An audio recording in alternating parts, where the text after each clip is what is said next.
नमस्कार साथियों, स्वागत है आप सभी का यूपी टेट एग्जाम के लिए हिंदी विषय के वीडियो में।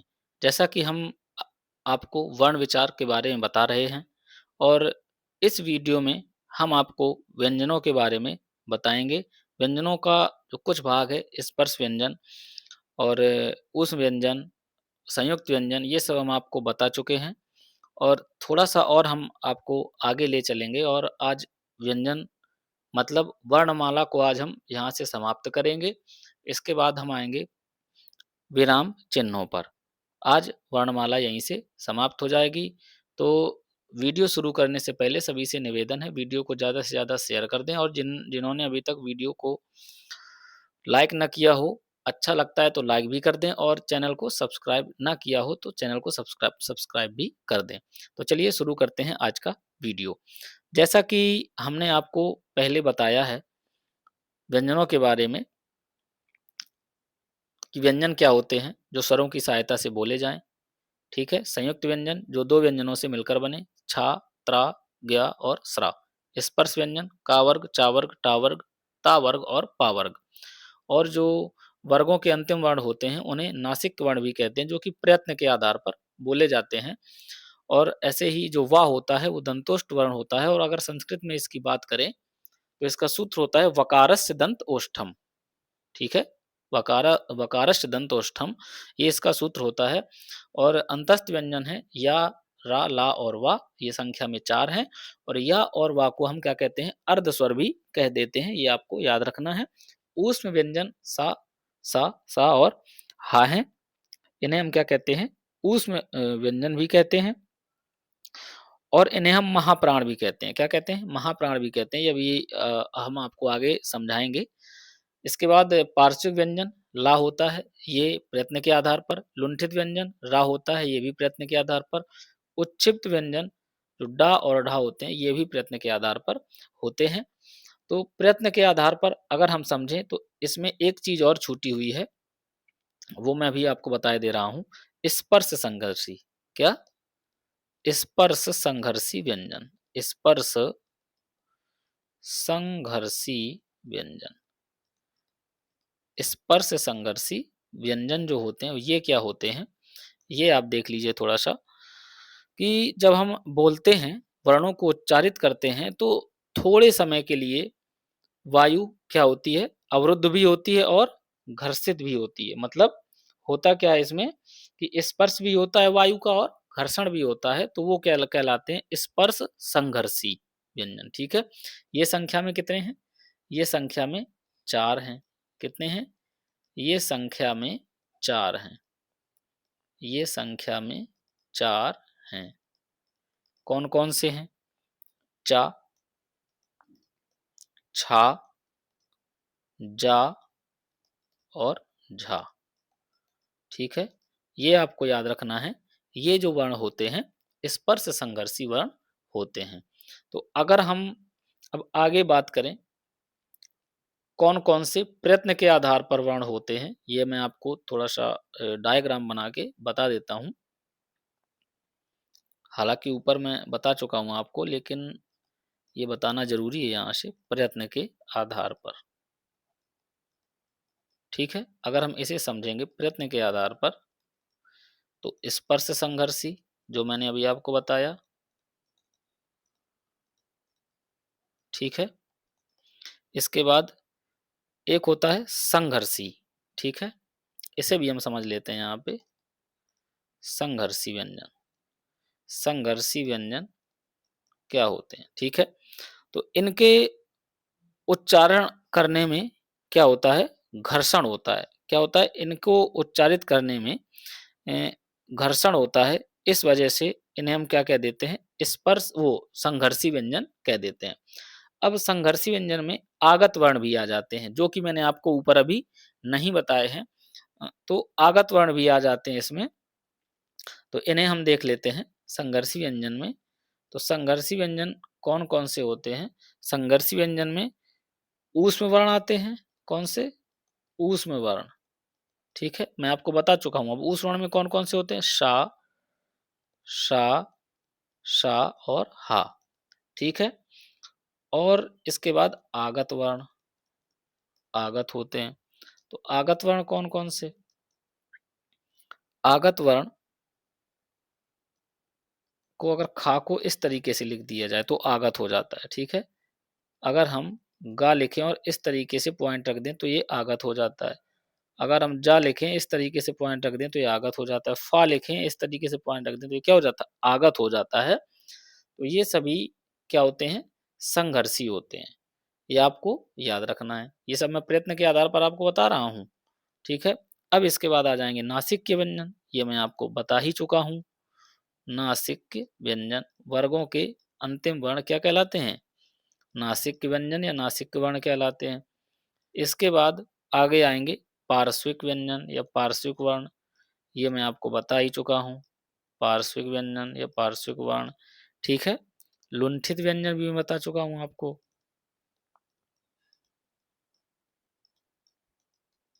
लुंठित वर्ण भी बता चुका हूँ। इसके बाद उच्छिप्त भी बता चुका हूँ। उच्छिप्त वर्ण भी बता चुका हूँ आपको कि डा और ढा। लुंठित में कौन सा होता है? रा। पार्श्विक में ला। और ये वर्गों के पांचवें वर्ण होते हैं। स्पर्श संघर्षी में कौन कौन से होते हैं? जो चार होते हैं वो मैंने आपको ऊपर बताया, चा, छा, जा और झा। तो इस तरीके से जो ये प्रयत्न के आधार पर वर्ण होते हैं वो मैंने आपको बताने का प्रयास किया, ठीक है। अब हम बात करेंगे स्वर तंत्रियों के आधार पर। किसके आधार पर? स्वर तंत्रियों के आधार पर व्यंजन। स्वर तंत्री के आधार पर व्यंजन। आधार पर व्यंजन, इसे हम समझने का प्रयास करेंगे कि ये क्या होते हैं, ठीक है। तो देखिए स्वर तंत्र कहाँ होता है? श्वास नली जो हमारी होती है उसके बिल्कुल ऊपर से थोड़ा सा नीचे, ठीक है। क्या होता है? स्वर तंत्र होता है। और यहां से ही कुछ वर्ण बोले जाते हैं। तो उन्हें हम समझने का प्रयास करेंगे और उन्हें हम कहते क्या हैं। तो अगर हम ये समझें तो स्वर तंत्री के आधार पर होते हैं दो प्रकार के। कितने प्रकार के? दो प्रकार के वर्ण होते हैं। इसको मैं आपको यहीं समझा दूंगा। एक होते हैं अघोष। क्या होते हैं? अघोष और सघोष। क्या होते हैं? अघोष और सघोष, ठीक है। अब अघोष क्या होते हैं? इसमें स्वर तंत्री खुली रहती है। क्या है? स्वर तंत्री खुली रहे। स्वर तंत्री खुली रहे तो वो कहलाते हैं अघोष, ठीक है। और सघोष क्या होते हैं? इन्हें घोष भी कहते हैं। क्या कहते हैं? घोष भी कहते हैं, सघोष भी कहते हैं। तो इसमें क्या होता है? वायु का जब अवरोध होता है, वायु के अवरोध से, वायु के अवरोध से स्वर तंत्री में कंपन होता है। स्वर तंत्री में कंपन होता है तो वो कहलाते हैं घोष। हालांकि देखिए इसमें क्या है, इसको हमें मैं आपको बिल्कुल सरल तरीके से बता दूंगा कि कौन कौन से वर्ण होते हैं इसमें। तो इसमें जो हमें अघोष में वर्ण होते हैं वो होते हैं जो स्पर्श व्यंजन होते हैं, ठीक है। जो स्पर्श व्यंजन के वर्ग होते हैं। क्या?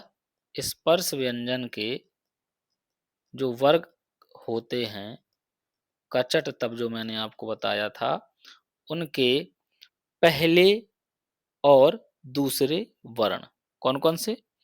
पहले और दूसरे वर्ण वो क्या कहलाते हैं? अघोष कहलाते हैं। क्या कहलाते हैं? अघोष कहलाते हैं। देखो स्पर्श व्यंजन के वर्ग के प्रथम व द्वितीय वर्ण, ठीक है, ये क्या होते हैं? अघोष होते हैं। साथ में और कौन कौन से होते हैं? तो इनके साथ में और भी होते हैं शा, शा और शा। क्या? तीनों शा होते हैं। शा, शा और शा। और इसके बाद में एक वर्ण और होता है आगत फा। अगर हम इसे समझें तो ये इस तरीके से होगा आगत फा। तो ये होते हैं अघोष। ठीक है। और सघोष कौन से होते हैं? तो जो स्पर्श व्यंजन वर्ग होता है कचट तप स्पर्श व्यंजन वर्ग जो ये होते हैं इनके तीसरे, चौथे और पांचवें वर्ण वर्ग के तीसरे, चौथे व पांचवें वर्ण और साथ में और कौन कौन से होते हैं? इनके साथ में होते हैं अंतस्थ व्यंजन मतलब या, रा, ला, वा और हा एवं हा। तो ये क्या कहलाते हैं? सघोष कहलाते हैं या घोष कहलाते हैं। ठीक है। तो स्वर तंत्री के आधार पर कितने प्रकार के हो गए? अघोष और सघोष। तो जिसमें अघोष क्या होते हैं? जो स्पर्श व्यंजन का वर्ग होता है उसका प्रथम और द्वितीय वर्ण हर वर्ग का और साथ में शा, शा, शा और इसके बाद आगत फा, ये क्या कहलाते हैं? अघोष। और अगर घोष की बात करेंगे तो स्पर्श व्यंजन के तीसरे, चौथे और पांचवें वर्ण होते हैं जो वर्ग होते हैं स्पर्श व्यंजन के कचट तप का और साथ में अंतस्थ वर्ण और हा, ये सब क्या कहलाते हैं? घोष या सघोष वर्ण कहलाते हैं। तो ये हमने आपको बताया स्वर तंत्री के आधार पर जो व्यंजन होते हैं ये कौन कौन से होते हैं। अब हम बात करेंगे कि प्राण के आधार पर या श्वास की मात्रा के आधार पर किसकी बात करेंगे? अब हम इधर बात करेंगे प्राण या इसी को हम कहते हैं श्वास की मात्रा के आधार पर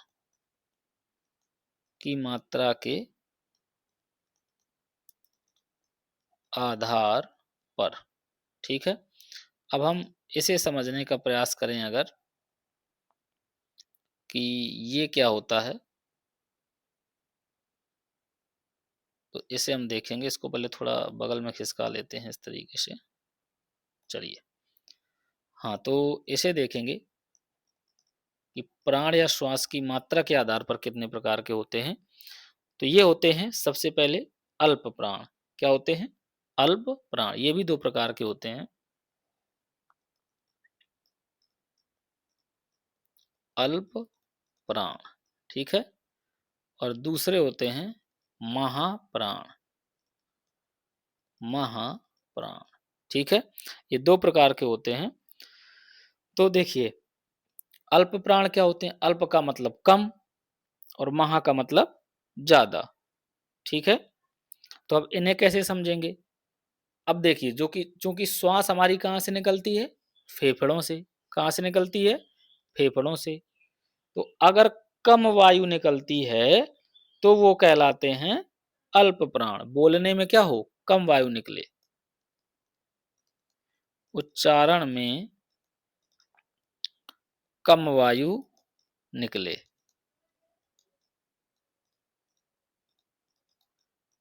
तो वो क्या कहलाएंगे? अल्प प्राण।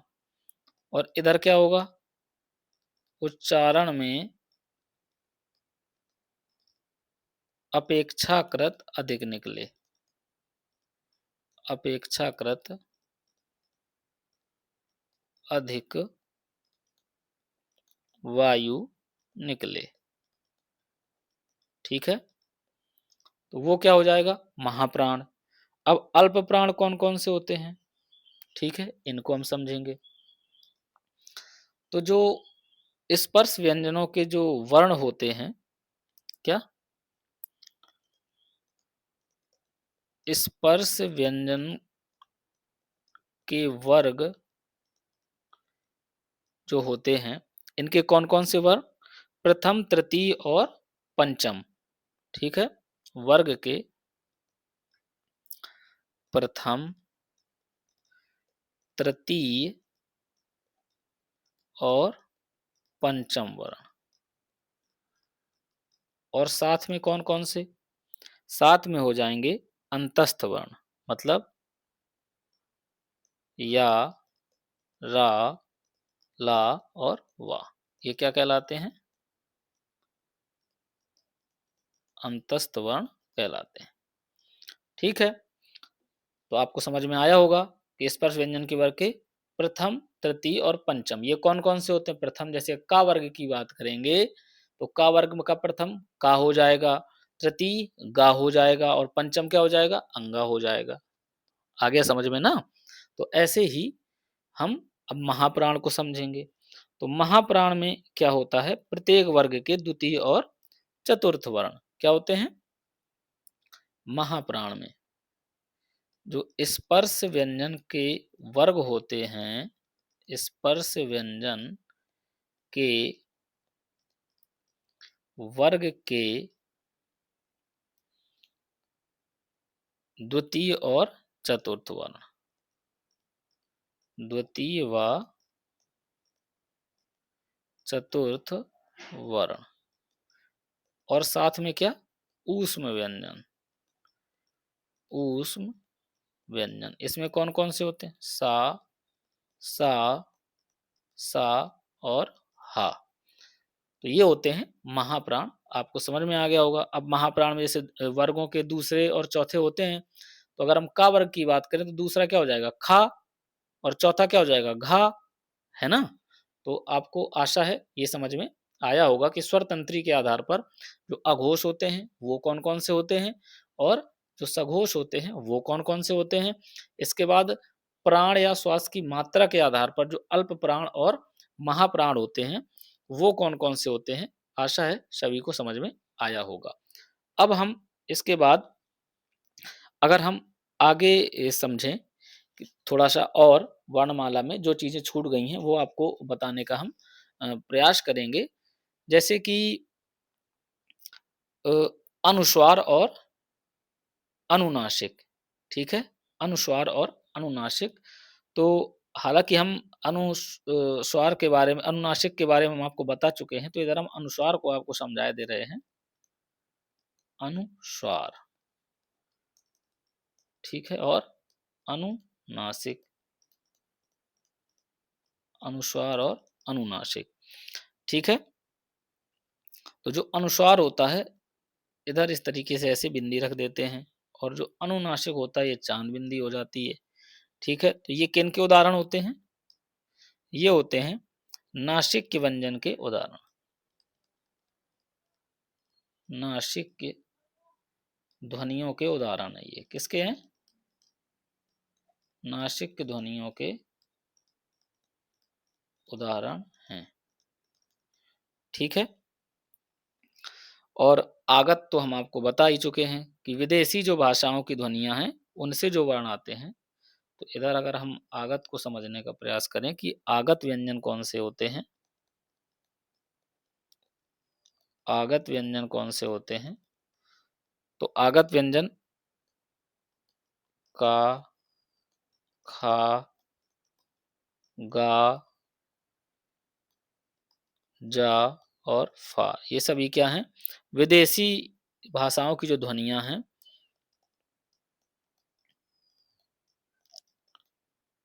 विदेशी ध्वनियों, जो विदेशी ध्वनियां हैं उनसे ये आए हुए वर्ण हैं, तो इनको हम क्या कहते हैं? आगत व्यंजन कहते हैं। तो आशा है सभी को जो ये वर्णमाला है ये समझ में आई होगी। इसमें एक चीज और है, आयोग वाय। क्या है? आयोग वाय, और देख लेते हैं आयोग वाय। तो आयोग वाय क्या होते हैं? अनुस्वार जो होता है इस तरीके से, और विसर्ग, विसर्ग इस तरीके से। ठीक है, ये क्या कहलाते हैं? आयोगवाह कहलाते हैं। तो सभी को ये जो वर्णमाला चैप्टर है या वर्ण विचार चैप्टर है हिंदी का समझ में आया होगा। अब हम आपको अगले वीडियो में बताएंगे विराम चिन्हों के बारे में कि विराम चिन्ह क्या होते हैं और इनसे किस तरीके के प्रश्न बनते हैं। तो सभी लोग, अगर वीडियो आपको अच्छा लगता हो तो ज़्यादा से ज़्यादा चैनल को सब्सक्राइब करें, वीडियो को लाइक करें और लोगों तक शेयर करें, जिससे ज़्यादा से ज़्यादा लोग इसका फ़ायदा उठा सकें। मिलते हैं आपसे अगले वीडियो में, तब तक के लिए नमस्कार। सभी लोग अपना ध्यान रखें।